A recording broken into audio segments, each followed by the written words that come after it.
ഈശോ മിശിഹായിക്ക് സ്തുതിയായിരിക്കട്ടെ. മിശിഹായിൽ സ്നേഹം നിറഞ്ഞ സഹോദരങ്ങളെ, വിശുദ്ധ മത്തായിയുടെ സുവിശേഷം 6-ാം അധ്യായത്തിൻ്റെ 19-20 തിരുവചനം വായിക്കുമ്പോൾ നമുക്ക് ഇപ്രകാരം കാണാൻ സാധിക്കും. ഭൂമിയിൽ നിക്ഷേപം കരുതി വയ്ക്കരുത്, തുരുമ്പും കീടങ്ങളും അവ നശിപ്പിക്കും, കള്ളന്മാർ തുരന്നു മോഷ്ടിക്കും, എന്നാൽ സ്വർഗത്തിൽ നിങ്ങൾക്കായി നിക്ഷേപം കരുതി വയ്ക്കുക. വളരെ വ്യക്തമായിട്ട് ദൈവത്തിൻ്റെ പരിശുദ്ധാത്മാവ് പറയുന്ന ഒരു കാര്യമാണിത്.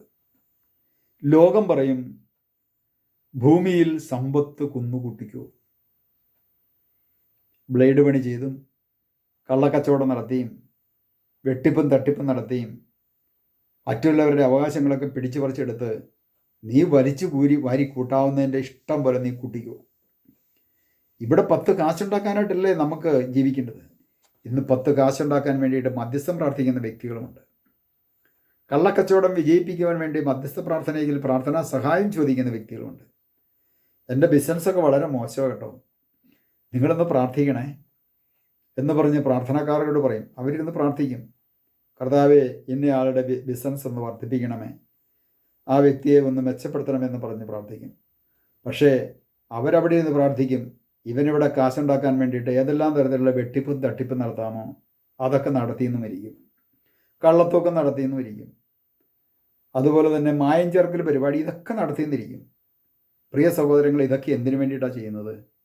ഈ ഭൂമിയിലായിരിക്കുന്ന നമ്മൾ സാമ്പത്തികമായ അഭിവൃദ്ധി ഉണ്ടാകുവാൻ, സമ്പത്ത് വലിച്ചു വാരി കൂട്ടുവാൻ വേണ്ടിയിട്ടാണ് ഈ പണികളൊക്കെ ചെയ്യുന്നത്. നല്ലൊരു ജോലി സർക്കാരിൽ നിന്ന് കിട്ടിയിട്ടുണ്ട്, നല്ല ശമ്പളമുണ്ട്. പക്ഷേ ആ കൂടെ കൈക്കൂലിയും കൂടെ വാങ്ങിച്ചാൽ മാത്രമേ ഉള്ളൂ.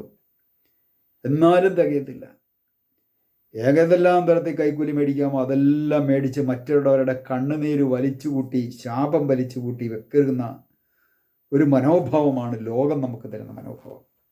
ലോകം പറയും അതിനൊന്നും കുഴപ്പമില്ലെന്നേ, എല്ലാം അവനോട് കുറേ കാശ് മേടിച്ചാലോ കുഴപ്പമിരിക്കുന്നത്, അവന് ലക്ഷങ്ങളുടെ കച്ചവടം നടക്കുമ്പോൾ അതിൻ്റെ ഒരു വിഹിതം ഞാൻ മേടിച്ചാലോ കുഴപ്പമിരിക്കുന്നത്. ഏതെല്ലാം തരത്തിൽ മേടിക്കാമോ ആ തരത്തിലെല്ലാം മേടിക്കും.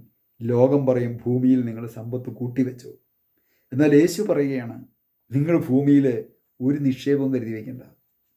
കാരണം എന്താണെന്നറിയാമോ? തുരുമ്പും കീടങ്ങളും അവ നശിപ്പിക്കും, കള്ളന്മാർ തുരന്നു മോഷ്ടിക്കും. ഇന്ന് കോടിക്കണക്കിനൊക്കെ വീട്ടിലുണ്ടെങ്കിൽ കാര്യം ക്യാമറയൊക്കെ ഉണ്ട്. പക്ഷെ പലപ്പോഴും ED വന്ന് അന്വേഷിക്കുമോ, ഈ കള്ളക്കണക്കൊക്കെ സർക്കാർ കയറി പിടിക്കുമോ എന്ന് ഭയപ്പെട്ട് ജീവിക്കുന്ന അനേകം വ്യക്തികളുണ്ട്. എന്നാൽ വല്ല പാപങ്ങൾക്ക് അത് കൊടുക്കുമോ? അതൊട്ട് കൊടുക്കത്തുമില്ല. ഇങ്ങനെ വലിച്ചു വാരി കൂട്ടി വയ്ക്കുന്നവരുണ്ട്. കർത്താവ് പറയണേ, നിങ്ങൾ സ്വർഗത്തിൽ നിങ്ങൾക്കായി നിക്ഷേപം കരുതി വയ്ക്കുക. എങ്ങനെയാണ് ഒരു വ്യക്തിക്ക് സ്വർഗത്തിൽ നിക്ഷേപം കരുതാൻ പറ്റുന്നത്? സാമ്പത്തികമായ അഭിവൃദ്ധിയുള്ള വ്യക്തി മറ്റു പാപങ്ങളെ സഹായിക്കുമ്പോൾ, മറ്റു പാപങ്ങൾക്ക് പങ്കുവയ്ക്കുമ്പോൾ, മറ്റുള്ളവർക്ക് കൊടുക്കുമ്പോഴാണ് പ്രിയ സഹോദരങ്ങൾ സ്വർഗത്തിൽ അത് നമുക്കുള്ള പ്രതിഫലമായി മാറ്റപ്പെടുന്നത്.